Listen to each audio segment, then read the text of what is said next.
Pinky and the Brain Issue 2. It starts out with Pinky and the Brain in a castle for no apparent reason, with Arthur trying to pull a sword from a stone, and I'm already really disappointed that instead of the series being creative, it's just lazily ripping off a story that was already told, which is the kind of thing the latest seasons of the show did for some of its episodes. It's how you know a writer doesn't feel like coming up with his own ideas, when normally I look at the plots of the series and wonder how the writers came up with them. In stories like these, I'm forced to assume they take place in a different universe that the main characters travel to with the machines have an easier time taking over a world, because apparently Brain would want to take over any world after all. These plots would feel more acceptable if we saw them leave a machine that they used to go to these places first.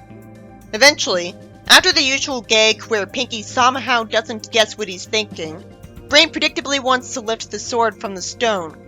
These pages were really boring because everyone already knows about the sword and the stone myth. If you're going to plagiarize a story for the plot, it's much better to at least do it to an obscure one so most people won't notice and get bored. Brain tells Pinky to see how the metal coin sticks to the stone, and figures out that he has to counteract that magnetic pull with another magnet to slip the sword free. So I'm impressed by his intelligence because he figured this out right away when no one else did. I wish the story started here. Meanwhile, out of boredom, Pinky holds his breath and eventually flies around after releasing it for no reason. And he thanks Brain because he was getting dizzy. Brain wants to find a body to blend in with the peasant population. He goes up to some armor and says that with a pulley system, he'll use his arms to pull the sword from the stone. And he tells Pinky that he needs him to operate the second magnet that'll keep the armor from sticking to the stone as well, by wrapping a copper wire around an iron bar to generate a magnetic field when the ends of the wire get dipped in lemon juice.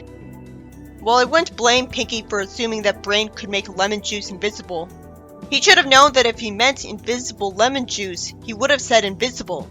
Surprisingly, he doesn't already have the lemon juice because the only lemon trees in the area are in the king's gardens and guarded by dogs. He had the good sense to go to the garden at night, so it feels like bullshit that the dogs are wide awake to go after him. He throws steaks at the dogs from the bag, and the dogs happily stay there to eat. But there's another dog, and the bag is empty. It makes sense that he didn't know how many dogs there would be. They run from a dog that runs into a tree and sends a lemon off it, and Brain uses the machine to squeeze lemon juice out of Pinky's ears later. And then Brain plans on tunneling under the stone to put the magnet in place. Once again, it's smart of him to do this at night when no one's watching. Although I wonder how he doesn't get tired. I guess he made a special medicine for him and Pinky so that they wouldn't get sleepy at an inconvenient time. He says that tomorrow morning Pinky will go to the spot. Then Brain asks Pinky if he's sure what he has to do tomorrow. If he had common sense, he'd have it written down for him to read when he's needed. The next morning, he pulls the sword from the stone. Then he ends up sending the sword into the tree trunk as the armor falls backwards. Brain says that he designed the armor's pulley system without calculating for balance. He said this in front of everyone, so you'd think they'd realize that he didn't pull the sword from the stone. The armor did. Come to think of it, why does no civilian freak out at seeing Pinky and the Brain talk and say they think they're hallucinating? These people must be assuming they're magical mice.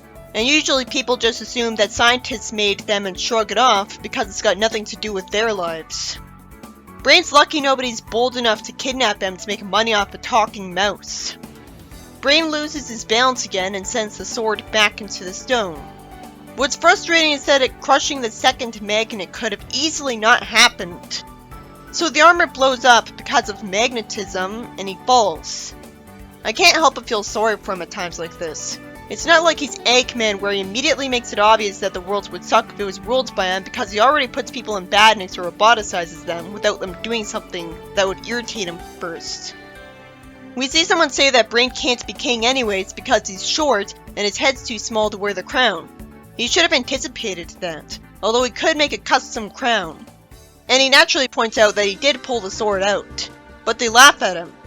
So it's good that one of them insulted his height to explain why they won't make him the king. Did the myth say anything about the sword having to stay out of the stone? Probably. In the next story, which takes place at an earlier time period than usual, we see a traveling salesman in a vehicle advertise a fake cure for baldness, and he asks Pinky what he's reading, when he could have easily not cared. So he sees a newspaper article, and because he's really young, he instantly assumes that rain dances actually cause rain, even though he's supposed to be a mad scientist. So he plans to take advantage of that, under the delusion that simply being able to make it rain would make him able to take over the world. So he jumps off the vehicle, and because he calls people idiots, which he could have easily not done, he ends up tied to the spear of the natives and brought to the chief. And one of them says he spent 4 years in the Harvard Business School, and his father here was raised in Brooklyn. But then why are they drawn to look like stereotypical natives if they're assimilated? It's like the writer's trying to make up for the stereotype with no control over what the artist draws. Brain's told he has to pass some tests if he wants to join the tribe, because despite calling some people idiots with no provoking, the chief is gonna humor him. And Brain sucks at trying to pick his own tribal name. You'd think he would know better. Lucky for him, he gets a better one from the chief. Their first test is archery. Brain says he's compensated for the small size by anchoring the bow to this tree and rock. And he tries to justify why he'll be good at it by saying he measured the trajectory and calculated for wind resistance to have the bow perfectly aimed to hit the bullseye. But Pinky gets trusted to hand him an arrow and lets go of him. I assume before he got the chance to tell him to not let go of him, or else he'd have to do this on purpose. But either way, I don't see why he let go of him. So Brain gets fired at the bullseye. The next test is for them to try to capture a bull, which would clearly hear Brain talk to Pinky. Also, why did the bull have to be ridden to talk? What were the chances of another genetically engineered animal in this time period? I can only make it make sense by assuming that a witch cast a spell to make it able to talk, because she felt sorry for it and wanted it to tell her its problems. Their spears cause the bull to giggle because it tickles, and that caused it to lie on its back and get tied up and carried away by the other natives. Then they're told to climb a mountain and bring feathers back. They're already healed because they heal really fast, and when they get to the bird's nest, it sits on top of it. And a Deus Ex Machina happens because somehow the bird likes Brain and hugs him too tightly, and she likes Pinky too, with Brain saying that she thinks they're her young. But clearly that wouldn't make sense because she'd know that her young wouldn't be able to talk with voices like that or look like mice. This could have easily not been written. I thought the bird would attack them. They end up jumping away holding some feathers, and Brain should know better than to think they'd be able to fly. Brain says the birds lost them, and they get congratulated for passing the tests. Brain thanks them for being so merciful as to actually let them join the tribe just because of that. Then they get put through a creative initiation ritual, getting dipped in blueberry juice, and the chief conveniently doesn't get mad at Brain for saying he demands that they teach him the rain dance. And it sacrifices believability for the sake of a joke because the rain dance is the hokey pokey, complete with the lyrics. At least that was charming enough to be worth it. Brain gets mad because all it summoned was one little rain cloud. But still, that's magical. They've gotta have some witch DNA in them, but it's just very diluted. And Brain says he'll create a storm if he has to dance all night. But then the story ends with them getting carried away by the same bird from earlier. Pinky and the Brain, Issue 3. It starts out with some humans wearing mouse ear hats for no apparent reason, talking like they're Pinky and Brain. And the Brain stand-in says that as usual, he wants to regain control of the world. There's a text box that says that in 1997, Pinky and the Brain took over the world. As we can see, because there's some banners with Brain on them. A clear waste of money and an eyesore. And the same can be said about the Brain water fountain and the people wearing mouse ear hats. And some of them are acting especially stupid. This makes it clear why Brain shouldn't succeed, as he doesn't have common sense and has too much of an ego. Someone named Jane says that for years they labored under their thumbs. I'm not told what exactly they were doing though, so it's not as good at world building. But 30 years later they found a way to strike back. Jane's going to send a robot to destroy Brain in the past. It's such a coincidence that Jane and Bunky are like Pinky and the Brain. I immediately wonder why Jane won't send the robot to assassinate Brain when he's just been born, or send it after his mother before that, because that'd be guaranteed to work instead of giving Brain a fighting chance.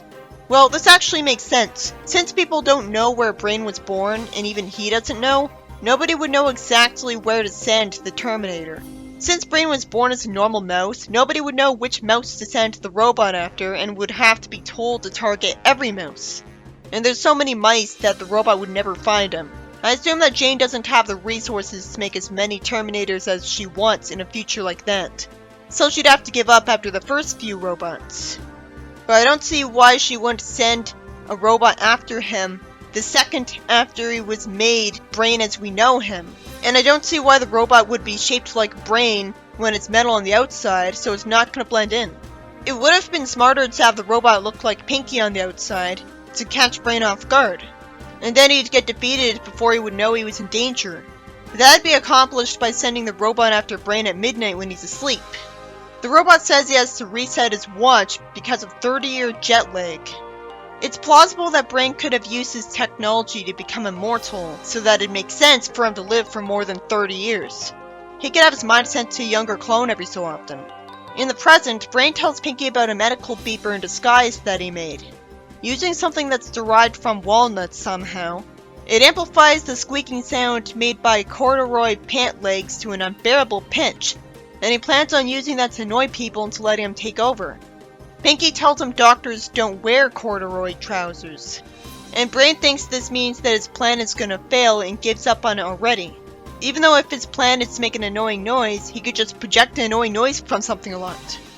Like a tape recorder. He wouldn't need those pants. Brain wonders what the world must be calling him, and Pinky says nut, offering him a nut. There was an episode where someone trying to hire a Brain mentioned his history of trying to take over the world. So it is canon that some people in his world know what he's all about, which is realistic because some of his failures would have a lot of witnesses who would talk about it. Pinky doesn't know how to open the nut, gets told to use his head, and nicely says he had a good idea, and opens it with his head. Brain's too discouraged to be cheered up by that, and says that unless he gets a sign, he'll give up, which is surprising of him to say. And then he gets almost hit by the laser of a giant robot. You'd think he wouldn't have missed. Somehow, Pinky says they could invite him to play bridge with them after that. It'd make more sense if he was just joking around sarcastically because he assumes they'll be fine. Because they always are. There seems to be no reason for why the robot talks with an accent just because the actor of the Terminator did. Then as if the laziness of having the Terminator show up wasn't bad enough, our time gets wasted even more because he asks them to confirm what their names are. And we see from a notebook that he somehow decided to go after other people who had similar names to them at first. I hate that the accent is spelled out, because it makes it harder to understand him and makes me less willing to read his dialogue. Why would Brain confirm that he is Brain after the robot tried to kill him with a laser and asked if he was Brain? After too many panels where they just try to run away, Pinky gets hit by the robot and the robot's serial number gets embedded in him, complete with the paper it's on somehow. Brain says that the robot was designed in Acme in the present, which makes no sense because it's so advanced, and they can already make a robot like that go back in time. So why do they need to have it made in the present? Brain somehow thinks that destroying the blueprints will keep the robot from existing, even though the blueprints would have been made by someone smart enough to make them. So even if they were destroyed, someone would still remember or figure out how to make the robot. Somehow Pinky wastes time saying that altering time should only be done by a few professionals when there are desperate times, because he's not taking things seriously again. Brain mentions a mind control helmet he has, which makes me wonder why he bothered considering the plan at the start. The robot threatens them, and I wonder what took it so long that they had an entire page to do all of that talking in safety. For that to be the case, it'd have to stay still and do nothing. Brain finds the blueprints to the robot in the very same lab he's in, which is very convenient. I can understand it being made in his lab because it'd be the best lab in the world, and the robot would be right next to him instantly. But why would the blueprints be left here afterwards?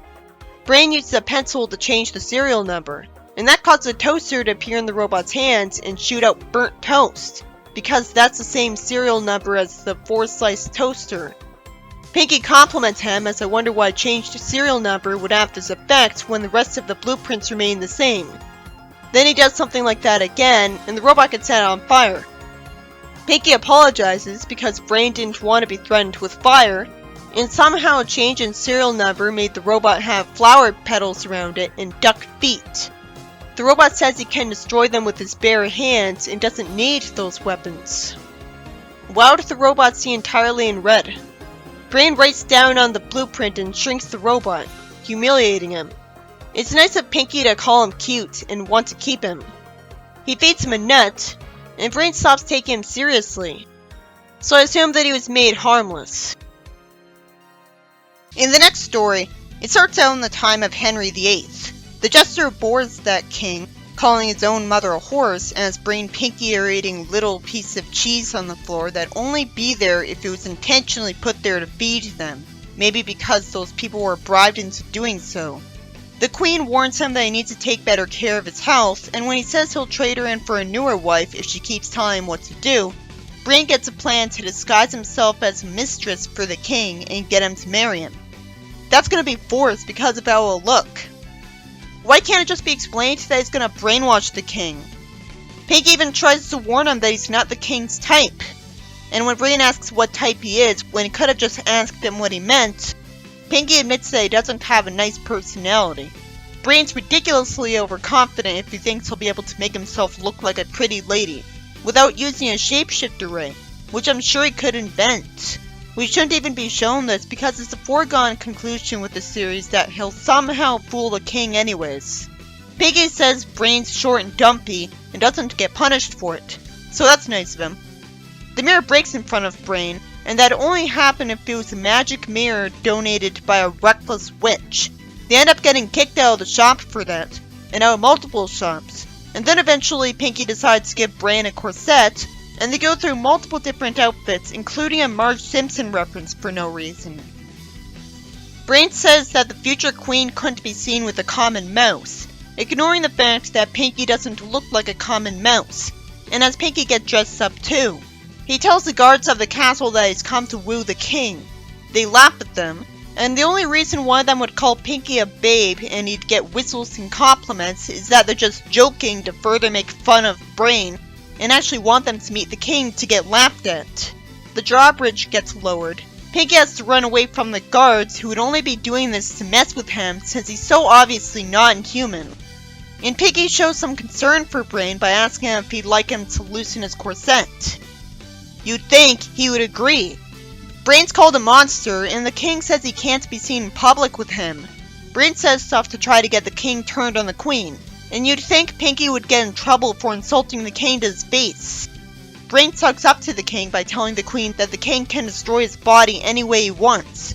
He's still making it obvious that he thinks she's right that he's destroying his body. Still, the king's so fed up with her that he gets her thrown out. And he says that she's lucky he won't do worse. This makes it confusing, because we know he would. Pinky gets chased by a guard who asks for a smooch, which again would only make sense if he was just messing with him because of how he looks to punish him for it. An entire page is wasted on this, as multiple people get the exact same idea when it'd be more likely that he'd just be made fun of. The king ends up calling Brain extraordinary, which would only make sense if he was impressed with his intelligence, because he'd be used to everyone sucking up to him insincerely by now and be able to spot it. So that wouldn't be really endearing to him. Most people are just off-put by his intelligence and don't take him seriously anyways because he's so small. So this is too easy for him. Out of nowhere, there's one person who has to agree to him getting married first, even though he's the king, and a cardinal welcomes him to love confessions. This is so stupid. There's acceptable breaks from reality, and then there's this. Why even try to say that's Henry VIII then? Brain's told to tell people about his date, and he finds out Pinky's hiding near him. People would hear him talking. It's lucky for him that they're choosing to ignore him. The king says his date was a good time, and they agree to get married. That's all. They barely said anything. What was the point of that? Brain would be heard saying that Henry won't live very long when he's at the wedding. But somehow there's no consequences. I guess it's so loud at the wedding from people talking that Henry can't hear him, and everyone near him and Pinky hate Henry anyways. Pinky warns Brain that if he doesn't loosen his corset, it might explode. Why does he keep insisting on him not loosening the corset? It's obvious that it doesn't matter what he looks like, because he somehow got given a chance anyways.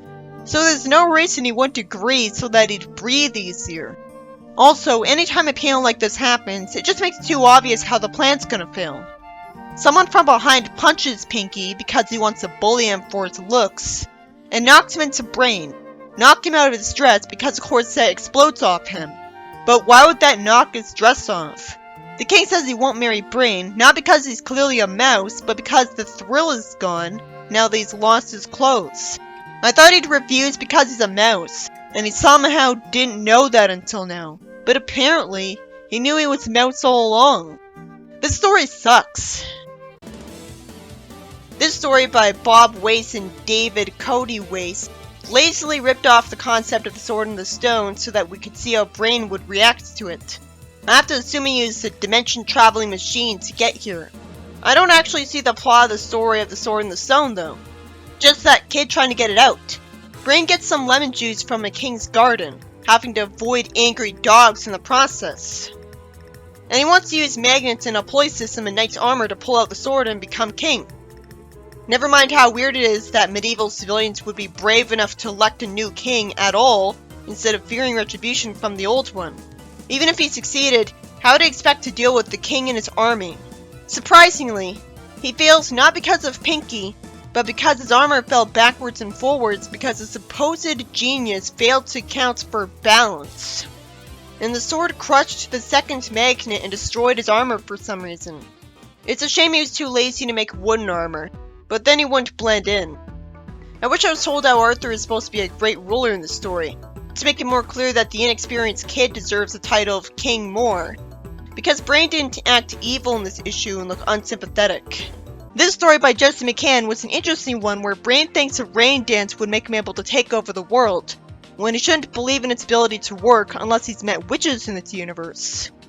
The chief of a tribe agrees to let him join if he passes a bunch of tests where he gets slapstick, which might be the only reason he was allowed to go through them. That or he has no faith in him. It made no sense that the eagle liked him. He could have just grabbed his feathers while it was attacking and ran away. There's no explanation for why the rain dance actually works, even if barely. But I can assume they've got witches as their ancestors. So it could make sense. This is the same comic with a working magic wand later. This issue by Dana Curtin and Dan Slott lazily rips off the idea of the Terminator. So it is good that the plot itself handled the confrontation creatively, but it made no sense. Why would the Brain changing the serial number of its blueprints with a pencil cause the robot to be made completely differently, when everyone knows that blueprints have pictures anyways and we see that? It'd be obvious that a pencil mark was just a recent pencil mark made on top of a serial number, because the serial numbers get typed out and printed. So they're fully black, while pencil marks are gray, of course. It was unique of the Terminator to get made into comedy relief like this though, but I would expect the same person who made its blueprints to be the one designing it.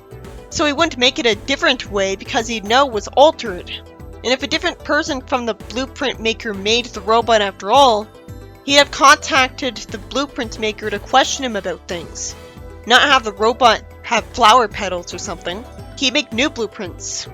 Besides, it's obvious that if Jane could send a robot after someone to any point in time, she'd be more likely to succeed if she had to attack him late at night, disguised as Pinky, because he'd be asleep, so he might not get woken up in time.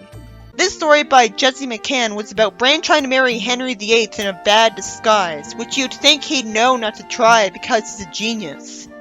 And somehow he gets to the wedding part without it being explained that he simply brainwashed him into it, or he used a shapeshifter ray on himself, which I'm sure he could do and would make the story better. So the whole story is distracting with how stupid it is, because the king has no reason to marry him with the way he looks. Even if Brain used common sense and made himself actually look like a pretty human, the story had this weird running gag where men kept chasing Pinky around acting like they were into him, which I don't know why it was used more than once. And I wish it was explained right away that they're only doing that to scare him because of how he looks, because that's the only way it happened. It's obvious that they're not humans, so why does nobody seem to care and freak out at talking mice? So you'd think a series with this premise would have Brain and Pinky trying to be stealthy and hide from humans.